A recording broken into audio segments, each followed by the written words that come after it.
Hello, everyone. Welcome back to our Managing Subscription Products with Salesforce CPQ video series. This is part 4, and today we're going to cover proration inside Salesforce CPQ.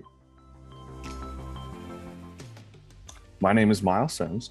I head up our Revenue Cloud practice here at Demand Blue and work with our clients on driving success in the quote-to-cash process, primarily through Salesforce CPQ and billing implementations.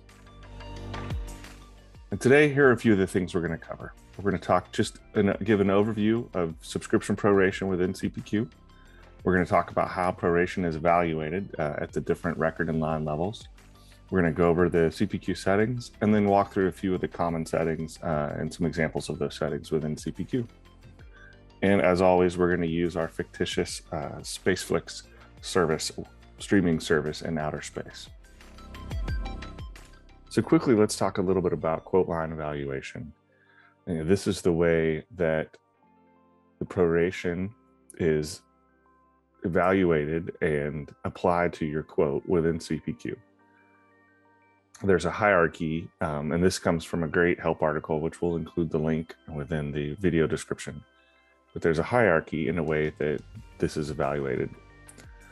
The 3 records that are under consideration are our quote line group, and the quote itself. And we're going to be looking at start date, end date, and subscription term. And you can see here in the slide that we're going to start at quote line and move across to quote line group at quote, start date and end date being considered first. So you can see 1, 2, 3, 4, 5, 6, subscription term being considered last. So the example from the help article here is we've got some conflicting start date information, multiple subscription terms. But based on the evaluation order, in this example, we're going to consider the start date of 1/1/2020 and then the end date of 12/1/2020. So basically, we'll be ignoring the start dates at the quote line group and the quote level, and then ignoring the subscription terms because we have an end date at the quote level. So this is just an example of how those evaluations happen and can help with some troubleshooting sometimes as well in determining what fields you want to put and surface at each level.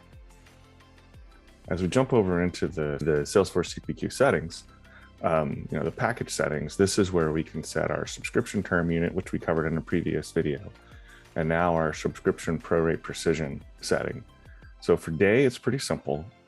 Day subscription term unit filters down to only allow day prorate precision. This is less common than month, which we'll look at here in a bit. So month, there's quite a few options. With month, we still have day, we have calendar monthly plus daily, we have proration day of month, and we're not going to cover this option in this video as it pertains mainly to Salesforce billing, which hopefully we'll cover in a future video. And then we have day with calendar month weighted, month, and month plus daily. So we'll jump into those here now. So starting off with day-based proration, subscription term is day, which we just took a look at, and our proration precision is 1 day. In our SpaceFlix subscription example here, we've got an annual subscription of $200. It's really straightforward. Our subscription starts tomorrow, February 1st, 2022, and it's a renewable subscription. It's a $200 flat fee. So, this is subscription proration, and our terms are kind of behind the scenes right now. One thing to note when we have day and day is that CPQ will use 366 days for leap years even if your term doesn't include the leap day. What that means is when it's calculating the precision multiplier, which will be on your quote line record, it's going to consider the 366 days to calculate that. So here's just an example. We've taken that same quote, and now we have reduced our overall time frame to be a shorter quote. You can see that here in the end date on the quote record. And so now with our quantity of 1, so we just have 1 subscription, $200, we've got our prorate multiplier, and so we're at 1644. So about a 2.5 month subscription. And you can we won't get into doing all the math here, but you can see how on the back end, it's basically dividing that by 366 days in this example, and calculating the price. So if we jump to a month, Now, on the back end, we've gone back into our settings and changed day to month on our subscription term, and then proration precision day with calendar month weighted. So in this example, CPQ will not consider the leap day if your term does not include it. Meaning, so here our term would actually include it because we're starting, if this was a leap year, which I think 2020 was the last leap year, 2022. But in this case, it's not there, it's not a leap year. If it was a leap year, it would consider it. So it takes into consideration that additional leap year day. And one thing, since this doesn't happen very often, is you can tell CPQ, let's just go ahead and ignore leap days because we don't want to mess with that. So that is a setting. You will notice that some of the options on this screen and settings change depending on what prorate precision method you choose. So just be aware of that as you're configuring CPQ. So moving now into month-based proration, we've got our subscription term as a month. We've got prorate precision as a month. And this is really straightforward. It's a one-to-one. So even a partial month, so we've got 10 days here. Our quote starts in February 1st. We've got 10 a week, our subscription term, and goes into May 10th. But with month to month, we're just going to count that as 1 month, whether it's the 10th, the 1st, or the last day of the month, it's a one-to-one. So it's a really easy calculation. We've got 4 months, February to May.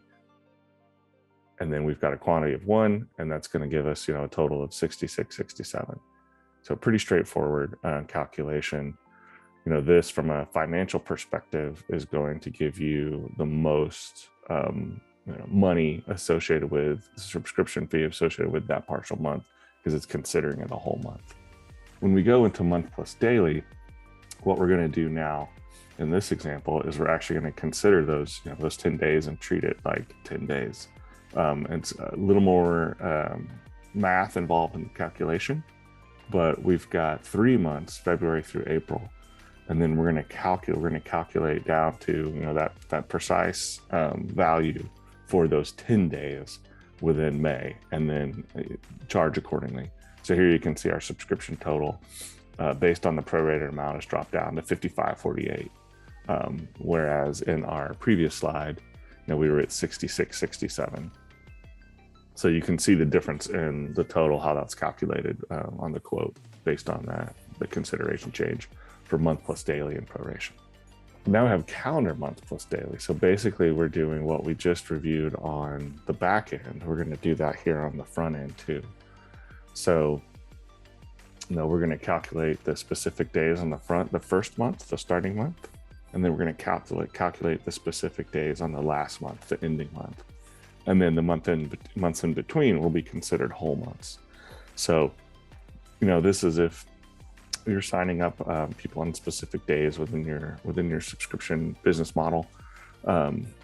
This allows, again, for that precision for if they sign up on the 15th, then we're going to start them on the 15th and maybe, more than likely end on the 15th and however long down the road that subscription term lasts. But this runs the same calculation.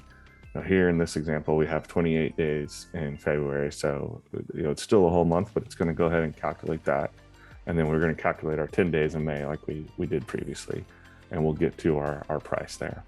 And in that example, we can tell there's only about a 10-cent difference, but as we learned in Office Space, those small amounts can add up. So this is really important. Here we've just got one example quote line, but if there's hundreds of quote lines and different subscription products related to different products, then it could have a pretty big impact on that total value.